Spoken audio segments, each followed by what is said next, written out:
Setelah melakukan proses pencarian selama 3 hari, tim SAR Denpasar akhirnya berhasil mengevakuasi pemancing yang dilaporkan hilang Selasa pagi. Sayangnya, korban ditemukan dalam kondisi tak bernyawa oleh sejumlah nelayan.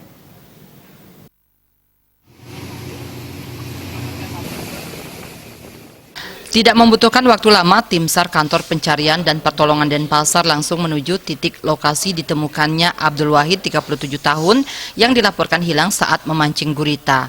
Korban ditemukan oleh nelayan yang juga ikut melakukan pencarian sejak hari pertama. Sayangnya, korban ditemukan dalam kondisi tak bernyawa. Berdasarkan keterangan tim SAR, posisi korban ditemukan sejauh 2,5 nautical mile dari posisi dilaporkan hilang. Saat ditemukan, korban masih menggunakan pakaian yang sama, yakni jaket merah dan celana jeans. Sehari sebelumnya telah dilakukan penyelaman di lokasi tersebut, namun hanya menemukan peralatan memancing korban. Pak, kronologis penemuannya tadi, Pak. Kronologis penemuan korban atas nama Abdul Wahid, umur 37 tahun, asal dari Madura.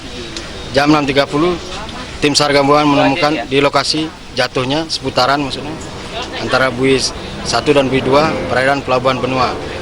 Jam 6.30, jam 7 sudah terevakuasi di atas sampan dan kemudian kita bawa jam 7.30 sampai dermaga kapal SAR. Tadi posisi saat ditemukan itu gimana, Pak? Posisi tengkurap mengapung. Ada ditemukan tali atau apa, Pak? Tali hanya tersisa di kaki aja.